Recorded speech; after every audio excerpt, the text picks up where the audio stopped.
ከምዕራፍ 4 ጀምሮ ያለውን ክፍል እንግዲህ ስንመለከት ትላንትና ፓስተር መግቢያው ላይ ምዕራፍ 4ንም 5ንም 6ንም ጠቀስ እያደረገ ነበረ። ያው አጠቃላይ ማፑን ማሳየት ስለነበረበት እነዚህንም ጠቀስ እያደረገ ያሳየን ነበረ ያለፈው።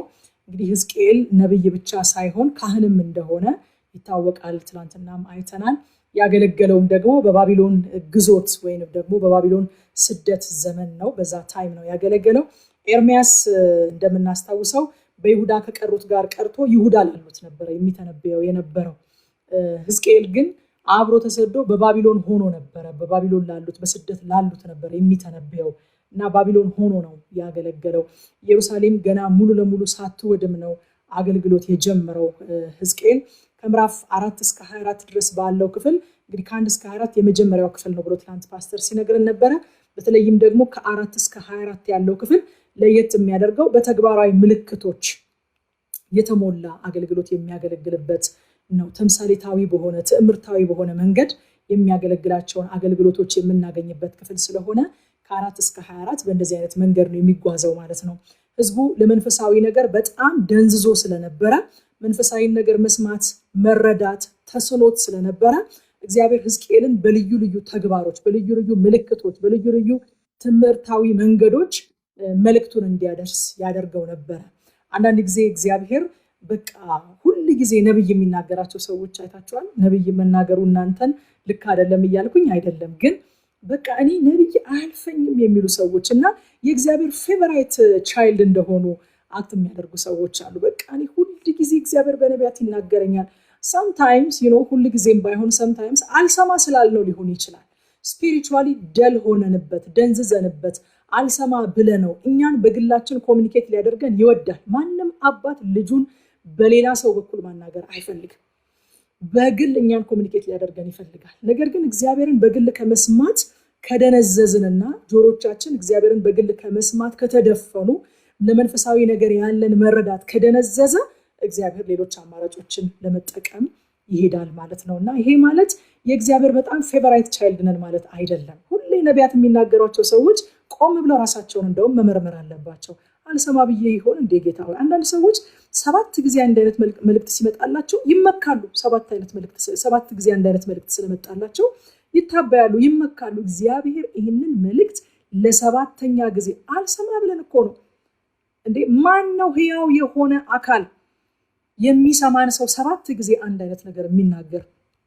አልሰማ ካሉ ልጄን አሁን እዚህ ጋር ብቻ ውሃ ስጠኝ አልኩት አይደለ? ኮሚኒኬሽን እኮ አክሽን አለው። ከዛ ቀጥሎ ውሃ ስጠኝ አልኩት። ውሃውን ካልሰጠኝ 7 ጊዜ ውሃ ስጠኝ ብዬ ደግሜ ልናገር እችላለሁ። ውሃውን ከሰጠኝ ግን ምንም መድገም አያስፈልገኝም። እግዚአብሔር ደጋግሞ ሲናገር እግዚአብሔር በተለያየ መንገድ ኮሚኒኬት ሊያደርገን ሲጀምር ወገኖቼ ቆም ብሎ ራስን ማየት መልካም ነው። ይሄ ማለት ነቢያት ሲናገሩን ሁሉ ጊዜ እኛ ለመንፈሳዊ ነገር የደነዘዝን መንፈሳዊ ነገር የማንሰማ ነን ማለት አይደለም። ግን ነገሩ ሲደጋገም ቆም ብሎ ማየት መልካም ነው። ለምን ለኔ አልነገረኝም? አልሰማ ብየው ይሆን? አላስተውል ብየው ይሆን? ኤሊሁ እንዳለው ኢዮብን ስናጠና እግዚአብሔር በልዩ ልዩ መንገድ በአንድም በሌላም ይናገራል፣ ሰው ግን አያስተውልም ማለት። ወገኖቼ እኔና እናንተ ከማያስተውሉት ወገን እንዳንሆን በጌታ በኢየሱስ ስም ጸጋ ይብዛልን። እግዚአብሔር ለልጆቹ ይናገራል፣ በእውነት ይናገራል። በነቢያት ደግሞ የተናገረውን ነገር ያጸናል። ለእናንተ የነገራችሁን ነገር ፎርዛት ማተር እንደውም ለኛ ሬቨሌሽን ለኛ ነው የሚሰጠን። አዲስን ነገር የሚነግረን ኢንፎርሜሽን ለኛ ነው የሚሰጠን። ኮንፈርሜሽን ነው በነቢያት በኩል የሚመጣው። ጤናማ የሆነ ትንቢት ኮንፈርሜሽን ነው በነቢያት በኩል የሚመጣው፣ ማረጋገጫ። እግዚአብሔር በቃሉ የተናገራችሁን፣ እግዚአብሔር በራእይ የተናገራችሁን፣ እግዚአብሔር በህልም የተናገራችሁን፣ እግዚአብሔር በልዩ ልዩ ጎዳና የተናገራችሁን ነገር አዎ እኔ ነኝ ብሎ ለማረጋገጥ እግዚአብሔር በነቢያት በኩል ይመጣል። ጤናማው ነገር በነቢያት በኩል የሚመጣው ኮንፈርሜሽን። እናንተ ፈጽሞ በልባችሁ ያላሰባችሁትን፣ እናንተ ፈጽሞ እንደው ስታስቡት ግሽግሽ የሚያደርጋችሁ ዝግነን የሚላችሁን ነገር፣ ለምሳሌ እግዚአብሔር እከሌ የትዳር አጋርሽ ነው ብሎ አዲስ ኢንፎርሜሽን በነብይ በኩል አይልክላችሁም። towards that person እናንተ ራሳችሁ አትራክትድ እንድትሆኑ አትራክሽንን የሚሰጥ እኮ እግዚአብሔር ነው። አትራክሽንን የሚሰጥ እግዚአብሔር ነው። በእውነት በቃ አትራክትድ እንድትሆኑ ይሄ ነገር ከጌታ ነው፣ ለምንድን ነው አትራክትድ የሆንኩት፣ ለምንድን ነው ልቤ የተከፈተው፣ ለምንድን ነው ስለዚህ ሰው የማስበው ብላችሁ ኮስችን እያደረጋችሁ እየጠየቃችሁ የጌታን ነገር ለመረዳት ልባችሁ ውስጥ ይሄንን ነገር እየተመላለሰ ያለ እግዚአብሔር ሰዎችን ይልክና የኔ ነው፣ ከኔ ነው፣ መልካም ነው፣ በጎ ነው፣ ያማረ ነው ይላችኋል ማለት ነው እንጂ እናንተ ስታስቡት ዝግነን የሚላችሁን ቀንበር እግዚአብሔር አያሸክማችሁም። ግን አልሰማ ካላችሁት ደግሞ በእንደዚህ አይነት መንገድ በተደጋጋሚ እግዚአብሔር ይመጣል ማለት ነው። እንደው አጋጣሚ እግዚአብሔር በልቤ ላይ ስላስቀመጠው ይህንን ብዬ ልለፍ ብዬ ነው። እንደዚህ ግን የሚላችሁን ነገር ፈጽሞ እናንተ አስባችሁት የማታውቁትን ነገር እግዚአብሔር እናንተን ያላሰለጠነበትን ነገር አምጥቶ አይጭንባችሁም። በእውነት እኔ ልንገራችሁ፣ እግዚአብሔር እንደዛ አይደለም የሚያደርገው። ያዘጋጃል፣ ያሰለጥናል፣ ያስተምራል። ለዛ ነገር የሚያስፈልጋችሁን አገልግሎትም ከሆነ ስራም ከሆነ ምንም አይነት ነገር ከሆነ ለዛ ነገር የሚያስፈልጋችሁን ነገር በአንድም በሌላም በኩል እግዚአብሔር ያስታጥቃችኋል። ልክ ሐዋርያው ጳውሎስን ሲያደርገው እንደነበረ ማለት ነው። ገማልያል እግር ስር ቁጭ አድርጎ ሐዋርያው ጳውሎስ ምንም ነገር በሌለበት በድንገት አይደለም መጥቶ ዱብ ያለበት አገልግሎት አዘጋጅቶታል። ልክ ደቀ መዛሙርቱን ራሱ እግር ስር ቁጭ አድርጎ ያዘጋጅ እንደነበረ ሐዋርያቱን ደግሞ ሐዋርያው ጳውሎስን ገማልያል እግር ስር ቁጭ አድርጎ ሲያዘጋጀው ነበር።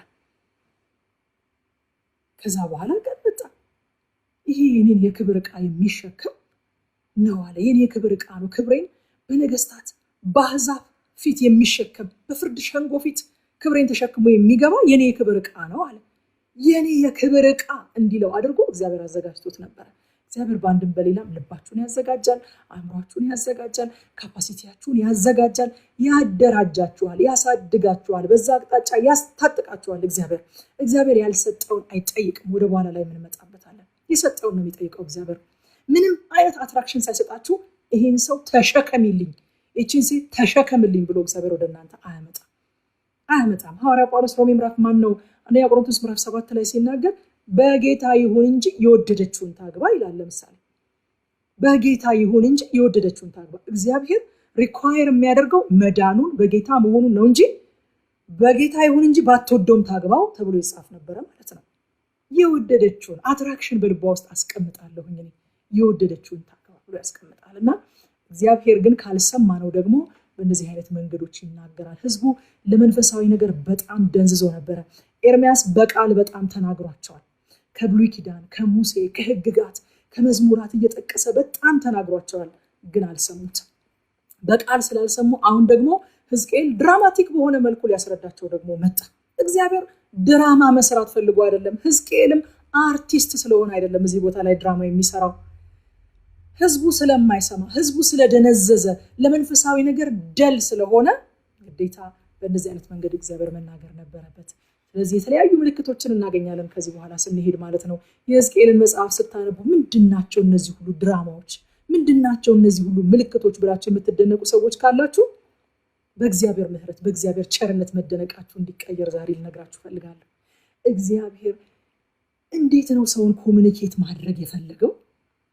እንዴት ነው እግዚአብሔር እኛ እሱን ኮሚኒኬት ለማድረግ ከምንፈልገው በላይ እሱ እኛን ኮሚኒኬት ማድረግ ይፈልጋል።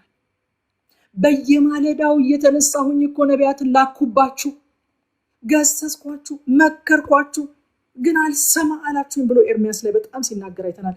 ኤቭሪ ሞርኒንግ እየተነሳ ነቢያቶቹን ይልክባቸው ነበረ። እግዚአብሔር ከሰዎች ጋር ኮሚኒኬት ለማድረግ፣ ለሰዎች ሀሳቡን ለማስረዳት፣ ሰዎችን ከክፋታቸው እየመለሰ ለመባረክ ያለውን ተነሳሽነት በኤርሚያስ መጽሐፍ ላይ አይተናል። አሁን ደግሞ ኤክስትራ ማይል ሄደ። በቃል አልገባቸው ሲል በድራማ መልኩ ደግሞ ሊያስረዳቸው ማለት ነው። አያችሁ፣ እኛ ልጆቻችንን ለማስተማር ያለን ተነሳሽነት አይታችሁ እንደሆነ በቃ ስነግረው ከገባው ገባው፣ ካልገባ ይተወው አንልም አይደለ? ትምህርት ቤት ህፃናት ልጆቻችንን ስንልካቸው ልጆቹ እንዲማሩ ልጆቹ እንዲገባቸው በቃ በንግግር ብቻ ሳይሆን በመዝሙር እያደረጉ ABC እያደረጉ ቃላት እንዴት እንደሚመሰርቱ በሚወዱት ነገር እየተደረገ አያችሁ፣ ህዝቡ ወደ መንፈሳዊ ህፃንነት ተመልሷል። ህዝቡ ለመንፈሳዊ ነገር ደንዝዟል። እግዚአብሔር ግን እነዚህ የደነዘዙ እነዚህ ማይገባቸው ምን ያደርጉልኛል ከነሱ ጋር ምን አዳረቀኝ ብሎ አይደለም የተዋቸው። ባለብዙ ምሕረት ባለብዙ ቸርነት ህዝቡን ኮሚኒኬት ለማድረግ ኤክስትራ ማይል ሄዶ ሕዝቅኤልን ድራማ ያሰራዋል። የሕዝቅኤል ህይወት በጣም ነው የሚደንቀኝ። በጣም ድራማ ያሰራዋል። በቃ ከቁጥር 1 እስከ 3 ድረስ ስንመጣ ምዕራፍ 4 ላይ የጡቡን ምልክትና ከበባውን እናገኛለን። እንደዚህ ይለዋል፣ ጡብ ውሰድ፣ ኢየሩሳሌምን ሳልበት፣ ስዕሉን ክበበው። በድራማዊ መልኩ የኢየሩሳሌምን መከበብ እንዲተነብይ ያደርገዋል ማለት ነው ሕዝቅኤልን። ከዛ ደግሞ በራሱና በከተማዋ መካከል የብረት ምጣድን አስቀምጥ ይለዋል። የብረት ምጣድን በሱና በከተማዋ መካከል ማስቀመጡ በከተማዋ ላይ ሊሆን ያለውን ፍርድ አመላካች ነው። የብረት ምጣድ የፍርድ ምሳሌ ነው። ፍርዱን እንዲያመላክት እስኪ በዚህ ደግሞ ቢገባቸው፣ በዚህ ደግሞ ቢረዱ፣ አሁን እንኳን ሐሳቤ ቢገባቸው ብሎ እግዚአብሔር በዚህ መልኩ እንዲያስረዳ ያደርገዋል። ከዛ ከቁጥር 4 እስከ 8 ድረስ ሕዝቅኤል የህዝቡን ኃጢአት ይሸከማል። ደግሞ የህዝቡን ኃጢአት ይሸከማል። በግራ ጎኑ 390 ቀናት እንዲተኛ ያዘዋል። አይገርማችሁም? 390 ቀናት እንዳትነቃነቅ በገመድ አስራሃለሁ ይለዋል። ከዛ ደግሞ በቀኝ ጎኑ ደግሞ 40 ቀን እንዲተኛ ያዘዋል። 390 ቀኑ የእስራኤልን ቤት ኃጢአት የሚሸከምበት ነው። 40 ቀን ደግሞ የይሁዳን ኃጢአት የሚሸከምበት ነው።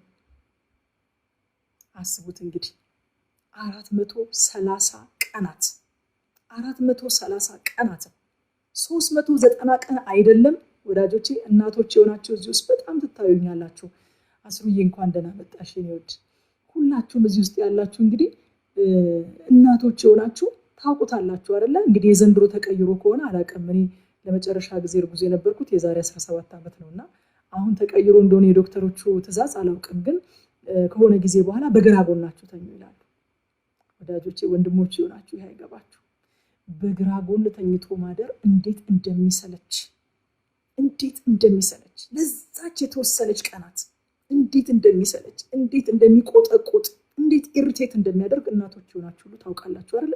በግራ ጎናችሁ ተኙ ስትባሉ እንደውም በቀኝ መተኛት ያምራችኋል፣ በጀርባችሁ መተኛት ያምራችኋል። በቃ አታድርጉ የተባላችሁትን ነገር ማድረግ ያምራችኋል። ሕዝቅኤልም እንደዛ እንደሚቆጠቁጠው እንደዛ እንደሚያስቸግረው ስላወቀ እግዚአብሔር እንዳትነቃነቅ በገመድ አስራሃለሁ ይለዋል።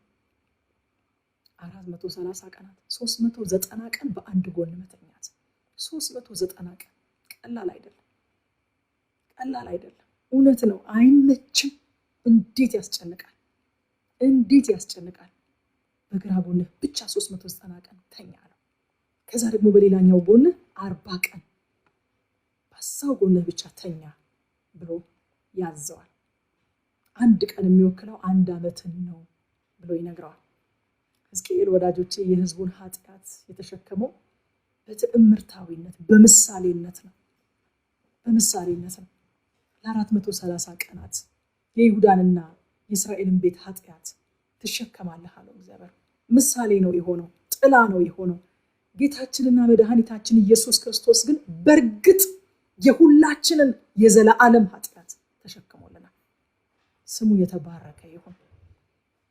ኢሳይያስ 53 ከ4 እስከ 6 ድረስ ምንድነው የሚለን? በእውነት ደዌያችንን ተቀበለ፣ ህመማችንንም ተሸክሟል። እኛ ግን እንደተመታ በእግዚአብሔርም እንደተቀሰፈ እንደተቸገረም ቆጠርነው። እርሱ ግን ስለ መተላለፋችን ቆሰለ፣ ስለ በደላችንም ደቀቀ። የደህንነታችንም ተግሳጽ በሱ ላይ ነበረ፣ በእርሱም ቁስል እኛ ተፈወስን። እኛ ሁላችን እንደ በጎች ተቅበዝብዘን ጠፋን፣ ከእኛ እያንዳንዱ ወደ ገዛ መንገዱ አዘነበለ። እግዚአብሔር የሁላችንን በደል በእርሱ ላይ አኖረ። ሊመጣ ያለው የሁላችንን በደል የሚሸከመውን የእግዚአብሔርን በግ የዓለምን ሁሉ ኃጢአት ኬሪ የሚያደርገውን ያንን ቅዱስ የእግዚአብሔር ልጅ ለማመላከት ሕዝቅኤል እንደ ጥላ ሆኖ 390 ቀን የእስራኤልን ቤት ኃጢአት 40 ቀን ደግሞ የይሁዳን ቤት ኃጢአት ተሸከመ። ኃጢአታቸውን ተሸክሞት አላስወገደላቸውም። ኢየሱስ ክርስቶስ ግን ለዘለዓለም የነበረውን ያለውን የሚመጣውን የእስራኤልን ብቻ አይደለም የይሁዳን ብቻ አይደለም የሰው ልጆችን ሁሉ ኃጢአት እግዚአብሔር በሱ ላይ አኖረ፣ ተሸከመ። ሕዝቅኤል ለነዚያ ቀናት እንደዛ ከተጨነቀ፣ ሕዝቅኤል እነዛን ቀናት ለመቆየት በገመድ ከታሰረ፣ ጌታ ኢየሱስ ክርስቶስ የዘለዓለሙን የነበረውን ያለውን የሚመጣውን የሰው ልጆች ሁሉ ኃጢአት መሸከሙ ምንኛ ፔንፉል ነበረ ወዳጆች፣ ምንኛ የሚያም ነገር ነበረ። እሱ ግን ተሸከመ፣ ኃጢአታችንን ተሸከመ። ሕዝቅኤል ጥላ ነው፣ አካሉ ግን ኢየሱስ ክርስቶስ ነው። ከቁጥር 9 እስከ 17 ድረስ ደግሞ ስለሚመጣባቸው ረሃብ፣ ስለሚመጣባቸው ቸነፈር የተነገረ ትንቢት ነው። እግዚአብሔር አሁንም በድራማ መልኩ ያሳያቸዋል። ኤርሚያስ ብዙ ጊዜ ይነግሯቸዋል። አዲስ ትንቢት አይደለም ሕዝቅኤል የሚነግራቸው፣ ግን ሊገባቸው ስላልቻለ፣ መንፈሳዊውን ነገር ሊረዱት ስላልቻለ ኤርሚያስ የተናገረውን በንግግር የነገራቸውን መልእክት ሕዝቅኤል ደግሞ በድራማ መልኩ እንዲያቀርብላቸው እግዚአብሔር ያዘዋል ማለት ነው። እግዚአብሔር ሕዝቅኤል የሚበላውን እንጀራና የሚጠጣውን ውሃ ይመጥንበታል። አይገርማችሁም? በቃ በቀን የምትበላው የዚህን ያክል ብቻ ነው ብሎ ይመጥንበታል። ለስንት ቀን? ለ430 ቀን። ለትንሽ ቀን እንዳይመስላችሁ። የሚበላው የተወሰነለትን አይነት ብቻ ነው፣ ደግሞስ የተመጠነለትን ያህል ብቻ ነው። ለነዛ 390 ቀናት የሚበላው ማለት ነው። ከዛ በኋላ ደግሞ እንጀራህን ለመጋገር የምትጠቀመው ማገዶ የሰው አይነ ምድር ነው፣ የሰው እዳሪ ነው ይለዋል። ከዛ ምክንያቱን ይነግረዋል። ደግሞ ይህንንም የማደርገው ይላል ቁጥር 13 ላይ እንጀራህን ለመጋገር እንደዚህ የሰው አይነ ምድር እንድትጠቀም የማደርግበት ምክንያት ቁጥር 13 ላይ በዚህ ሁኔታ የእስራኤል ሕዝብ እነርሱም በምበትንበት በአሕዛብ መካከል ርኩስ ምግብ ይበላሉ። ይህንን ድራማቲክ በሆነ መልኩ እንድታሳይልኝ እንጀራህን በሰው እዳሪ፣ በሰው አይነ ምድር ለማገዶነት ልክ በገጠር አካባቢ ኩበት እንደሚጠቀሙት፣ የከብቶችን እዳሪ ኩበት እንደሚጠቀሙት የሰውን እዳሪ ተጠቅመን የምትጋገረው ይለዋል። ከቁጥር 14 ላይ ሕዝቅኤል እግዚአብሔር ትእዛዙን እንዲያሻሽልለት ጠየቀ። እንደዚህ አለ፣ ጌታ እግዚአብሔር ሆይ ወይኔ ከቶ ረክሼ አላውቅም። ካህን ነው እንግዲህ ሕዝቅኤል። ከልጅነቴ ጀምሮ እስከዛሬ ጥንብ ወይም አውሬ ጣለውን በልቼ አላውቅም፣ እርኩስ ስጋም በአፌ አልገባም አልኩት ይላል እግዚአብሔር። ያልገባንን የማንጠይቀው፣ የከበደንን የማንነግረው ዲክታተር፣ ፈላጭ ቆራጭ አምላክ አይደለም ወገኖች። ኮሚኒከብል ነው። ኮሚኒከብል፣ ያልገባንን ብንጠይቀው የሚመልስልን፣ የሚያስረዳን፣ የከበደንን ብንጠይቀው ብንነግረው የሚያቀልልን ኮሚኒከብል አምላክ ነው እንጂ አረ የሚባሉ ሰዎች እኮ አሉ። እሳቸው አንዴ ካሉ አረ እሳቸው ጥያቄ አይጠየቁ የሚባሉ ሰዎች አሉ። እግዚአብሔር እንደዛ አይደለም። ሕዝቅኤል እንዴ እግዚአብሔር ያለ እኔ እኮ ከልጅነቴ ጀምሮ ከቶ ረክሼ አላውቅም፣ እስከዛሬ ጥንብ ወይም አውሬ ጣለውን በልቼ አላውቅም፣ እንዴት አድርጌ ነው በሰው ዳር የተጋገረ እንጀራ ምበላው ብሎ ሲናገር እናየዋለን። ጠየቀ፣ ይሻሻልልኝ አለ። ከዛ እግዚአብሔር መለሰለት፣ ሰማው። እሺ በቃ አለ። እሺ በቃ ቀይርልሃለሁ፣ በከብቶች ኩበት እንድትጋገር ፈቅድልሃለሁ አለ። እኔ በቃ እዚህ ቦታ ላይ የእግዚአብሔር ልብ በጣም አስደነቀኝ ወዳጆች፣ በእውነት በጣም አስደነቀኝ። ብዙ ትልልቅ ሰዎችን እናውቃለን እኮ አይደለም? በስልጣን ደረጃቸው ከፍ ያሉ፣ በሀብት ማማ ላይ የተቀመጡ፣ ወይንም ደግሞ ሶሳይቲ በጣም ትልቅ የሚላቸው፣ በቢሮአችን አካባቢ አለቆቻችን የሆኑ የተናገሩትን ነገር ባይገባችሁ እንኳን ለምን እንዳልገባችሁ የማትጠይቋቸው። እኔ አንድ ሰው አውቃለሁ፣ ካልገባችሁ ጸጥ ብላችሁ እንደገባችሁ ትሆንና ወጣችሁ አብሯችሁ የነበረውን ሰው ነው የምትጠይቁት። ዲስከስ የምታደርጉት አብሯችሁ እዛ ስብሰባ ላይ ከነበረው ሰው ጋር ነው። ወይ እንደዚህ ያለው ገብቷችኋል? አልገባኝም እኮ እኔ ዝም ብዬ እንደገባኝ አዎ አልኩኝ። ደንግጬ ስለነበረ ፈርቼ ስለነበረ እሱን አልገባኝም ማለት ፈርቼ እኮ ነው፣ ዝም ብዬ ነው ወዲያ ያደረኩት አልገባኝም ነበረ ተብሎ ከሱ ጋር ከወጡ በኋላ ሰዎች ዲስከስ የሚያደርጉበት ሰው አውቃለሁ። እኔ ፊዚካሊ አውቃለሁ እንደዚህ አይነት ሰው። ይሄ ትልቅ አምላክ፣ ይሄ ባለ ግርማ፣ ይሄ የሰማይና የምድር ጌታ፣ ይሄ የሁሉ ፈጣሪ አልገባኝም ብትሉት ያስረዳችኋል። ከበደኝ ስትሉት ያቀልላችኋል። ጸጋን ይሰጣችኋል። ነገሩ መሆን ካለበት ደግሞ ጸጋን ይሰጣችኋል። በቃ ይሄ ነገር ከኔ እንዲለይ 3 ጊዜ አጥብቄ ለመንኩት አለ ሐዋርያው ጳውሎስ። ይለመናል፣ ይጠየቃል። ነገሩ መነሳት ያለበት ነገር ከሆነ ያነሳላችኋል። መሆን ያለበት ነገር በዛ ውስጥ ማለፍ ካለባችሁ ደግሞ ጸጋዬ ይበቃል ብሎ ጸጋን ያበዛላችኋል። ጌታችን ኢየሱስ ክርስቶስ በጌቴሰማኒ ታስታውሳላችሁ፣ በተጨነቀ ጊዜ ያ የኃጢአት ጽዋ፣ ኃጢአት የማያውቀው እሱ የሰው ልጆች ኃጢአትን ሁሉ የያዘው ያ የኃጢአት ጽዋ በፊቱ ታይቶት በተጨነቀ ጊዜ አባቶ ያለ ብቻ ለዚህ ጽዋ ከኔ ትለፍ፣ ነገር ግን ያንተ ፍቃድ ይሁን እንጂ የኔ ፍቃድ አይሁን ሲለው ጽዋው ማለፍ አይችልም። ጌታ ኢየሱስ ወደ ምድር የመጣበት ዓላማ ይህ ነውና ጽዋው ማለፍ አይችልም። ስለዚህ እግዚአብሔር ምን አደረገ? የሚያበረታታው መልአክ ታየው ይላል። ወገኖቼ ጠይቁት ያልገባችሁም በእውነት መንፈስ ቅዱስ አለ ያስረዳችኋል። እግዚአብሔር አልገባኝም የማይባል አምላክ አይደለም። ጠይቁት የከበዳችሁን፣ ንገሩት የከበዳችሁን። የሚያቀል አምላክ ነው። የሚያግዝ አምላክ ነው። ጸጋን የሚሰጥ አምላክ ነው። የሚያበረታታ መልአክ የሚልክ አምላክ ነው። ሃሌሉያ። መሆን ካለበት የሚያበረታታ መልአክ ይልክላችኋል። መሆን ካለበት ጸጋ ይጨምርላችኋል። ግን እግዚአብሔር ይጠየቃል። እኔ በጣም ኢምፕረስድ ሆንኩኝ። በጣም በዚህ የእግዚአብሔር ባህሪ ደግሞ እዚህ ጋር በጣም ተደነቅኩኝና ዛሬ ይህንን ሜሴጅ በቃ ይህንን መልእክት ትቼ ማለፍ ፈለኩኝ። በእውነት በቃ እሱ እግዚአብሔር ነው። እንትና የነበረው እንደ ኤሊ አይነት አምልኮ፣ እንደ ኤሊ አይነት አመለካከት እንዳይኖረን ወገኖች። እሱ እግዚአብሔር ነው፣ የወደደውን ያደርጋል። ልጆች ይሞታሉ፣ ታቦቱ ይማረካል ብሎ ሳሙኤል ሲነግረው ምን ነገረህ አለው። እግዚአብሔር ምን ነገረ ሲለው ልጆች ይሞታሉ፣ ታቦቱ ይማረካል አለኝ ሲለው እሱ እግዚአብሔር ነው እንግዲህ የወደደውን ያደርጋል። አዚፍ እግዚአብሔር የማይጠየቅ አምላክ እንደሆነ፣ እግዚአብሔር የማይለመን አምላክ እንደሆነ። አዎ እሱ ልዑል አምላክ ነው። አዎ የወደደውን የሚያደርግ አምላክ ነው። at the same time ደግሞ there is a good news፣ የሚለመን አምላክ ነው፣ የሚጠየቅ አምላክ ነው፣ ከበደኝ የሚባል አምላክ ነው፣ አልገባኝም የሚባል አምላክ ነው። ሕዝቅያስ ነብዩ ኢሳይያስ መጥቶ ሲነግረው ታስታውሳላችሁ አይደለ? በቃ ከአሁን ከታመምክበት በሽታ አትድንም፣ ትሞታለህ፣ ተነስና ቤትህን አዘጋጅ ሲለው እሱ እግዚአብሔር ነው የወደደውን ያደርግ ብሎ አልተኛም። ወደ ግድግዳ ዞረና አቤቱ እግዚአብሔር ሆይ አንተን የታዘዝኩህን እነዛን የጣዖት መሰዊያዎች ያፈራረስኩትን፣ ስምህን ያስከበርኩትን፣ በእስራኤል ላይ ተሐድሶ ያደረግኩትን፣ ስለ ስምህ የቀናሁትን አስብ እሱን ጊዜ ብሎ አለቀሰ። ወደ ግድግዳ ዞሮ የሕዝቤን አለቃ 15 ዓመት ጨምሬልሃለሁ በለው ብሎ ኢሳይያስን ወደሱ መለሰው። አያችሁ፣ ይለመናል እግዚአብሔር። አዎ ልዑል አምላክ ነው። ግን ልዑል ነው ብላችሁ ዘጋግታችሁ አትቀመጡ። እንደ ኤሊ ይለመናል እግዚአብሔር። አስረዳኝ ይባላል፣ አግዘኝ ይባላል፣ ከብዶኛል ጌታ ሆይ ይባላል። ቢቻልህስ አለው እኮ በቃ ቢቻል የሚቻል ከሆነ ይቺ ጽዋ ከእኔ ትለፍ አለ። ጌታ ይመስገን። ስለዚህ እግዚአብሔር የሚጠየቅ አምላክ ነው። እግዚአብሔር የሚለመን አምላክ ነው። በጣም ይሄ ልቤን ነክቶታል። ዛሬ ጠይቁት። ያልገባችሁ ነገር ካለ ጠይቁት። የከበዳችሁ ነገር ካለ ንገሩት። ያስረዳችኋል፣ ያግዛችኋል፣ ያሳልፋችኋል፣ ያሻግራችኋል፣ ጸጋን ይሰጣችኋል። በቃ ትእዛዝ ነው። እግዚአብሔር ተናግሯል። እግዚአብሔር የተናገረው ነገር ብቻ ነው የሚሆነው ብለን አንቀመጥም። አዎ እግዚአብሔር ተናግሯል፣ ግን እግዚአብሔር ይለመናል።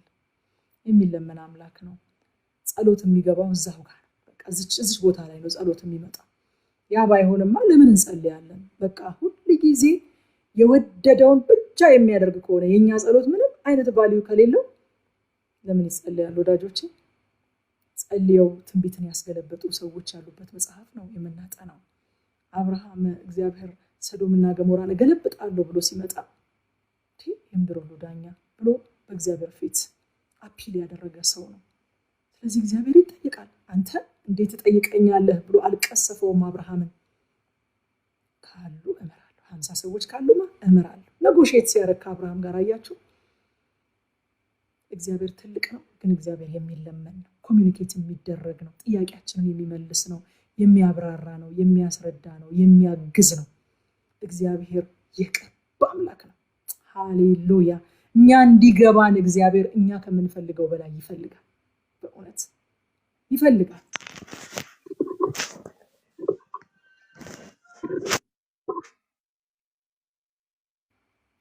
ከዛ በኋላ ስለሚመጣባቸው ረሃብ ሲነግረው ኢየሩሳሌም ያመለከቻቸው ጣዖታትና የታመነችባቸው ሰዎች የማያስጥሏት የእንጀራና የውሃ እጥረት ላይ ትወድቃለች። እጥረት ያጋጥማቸዋል። የተመጠነ እንጀራ ይበላሉ፣ የተመጠነ ውሃ ብቻ ይጠጣሉ። አንዱ አንዱን ሲያይ ይደነግጣል። ከምግብና ከውሃ ማጣት የተነሳ በጣም ስለሚከሱ አንዱ አንዱን ሲያይ ይደነግጣል። ለምንድን ነው ይሄ የሚሆነው? እንዴት ነው የሚሆነው እግዚአብሔር ሆይ ስትሉ የኢየሩሳሌምን የምግብ ምንጭ አደርቃለሁ ይላል። አይገርማችሁ? የኢየሩሳሌምን የምግብ ምንጭ አደርቃለሁ። ወገኖቼ ለካ ስለቀዳን የጠጣን ቢመስለንም እግዚአብሔር ምንጭን ካልከፈተ የሰው ድካም ለካ ከንቱ ነው። እኛ በእኛ ቤት እኮ ስለቀዳን እንደምንጠጣ ነው የምናስበው። የሚቀዳውን ምንጩን የሚሰጥ ለካ እግዚአብሔር ነው። የምግብ ምንጯን አደርቃለሁ ይላል አዲስ መደበኛ ላይ ገብታችሁ ስታዩ። አደርቃለሁ ምንጯን። ሶርስ እግዚአብሔር ነው። የትኛውም አይነት በቃ ያዕቆብ እንደነገረን በጎ ስጦታ ፍጹም በረከት ከላይ ከብርሃናት አባት ዘንድ መለዋወጥ በእርሱ ዘንድ ከሌለ፣ በመዞር የተደረገ ጥላ በእርሱ ዘንድ ከሌለ ከብርሃናት አባት ዘንድ ይወርዳሉ አለ። ኤኒቲንግ ዳት ኢዝ ጉድ በጎ ስጦታ፣ ኤኒቲንግ ዳት ኢዝ ፐርፌክት ፍጹም በረከት ከየት ነው የሚመጣው? ሶርሱ እግዚአብሔር ነው። ብዙ ጊዜ ግን አይታችሁ ከሆነ ሶርሱን ሳይሆን ሪሶርሱን ነው የምናየው። ሪሶርስ ከሶርሱ ተቀብሎ ሶርሱ ስለሰጠው የሚሰጠንን ሪሶርስ ነው እኛ በጣም ፕሬዝ የምናደርገው፣ አይናችንን የምናሳርፍበት። የሰጠን የሚመስለን ሪሶርሱ ነው። ኤኒቲንግ በዚህ ምድር ላይ ያለ ፕሮቫይደር ሪሶርስ ነው እንጂ ሶርስ አይደለም። የሁሉ ነገር ሶርስ እግዚአብሔር ነው። ምንጩ እግዚአብሔር ነው። ሌላው ሁሉ ከምንጩ ወስዶ አከፋፋይ ነው። አከፋፋዩ ለኛ ሊሰጠን የሚችለው እግዚአብሔር ምንጩ ሲነድለው ብቻ፣ ከምንጩ ሲለቀቅ ብቻ ነው። ኢየሩሳሌም ስላረሰች አይደለም የምትበላው። ኢየሩሳሌም ስለቀዳች አይደለም የምትጠጣው። እግዚአብሔር ምንጯን ስለነደለላት ነው። መቅዳት ያለው ምንጭ ስላለ ነው። ምንጩን አደርቃለሁ ያለ God is the only source። ሌሎቹ በሙሉ ሪሶርስ ናቸው። ስለዚህ አይናችንን ከሪሶርስ ላይ አንስተን ሶርሱ ላይ ልናደርግ ያስፈልጋል። ምንጩ ላይ ልናደርግ ያስፈልጋል። ብዙዎቻችን አከፋፋዮቹ ላይ ነው አይኖቻችን ያሉት። በቀደም ስንል ነበረ እግዚአብሔር ከጣለን ማንም አያነሳን። እግዚአብሔር ምንጩን ከዘጋው ማንም አይከፍትልንም። ማንም። አንድ ጊዜ ታስታውሳላችሁ በሰማሪያ ከባድ ረሃብ ገብቶ ሴቶች ልጆቻቸውን እየበሉ ባሉበት ጊዜ በቃ እርዳን አሉ። መጡና ንጉሱ በሰገነት ላይ እየተመላለሰ ከውስጥ ማቅ ለብሶ በጣም አዝኖ ተክዞ እየተመላለሰ እያለ ሁለት ሴቶች መጡና ዳኘን አሉት። እርዳን፣ ምንድነው ምረዳችሁ? እግዚአብሔር ያልረዳችሁን እኔ ከእንቁቡ ነው ከእንቅቡ ነው ከቧቃው ነው የምረዳችሁ አላቸው። በምን ልረዳችሁ እችላለሁ አላቸው።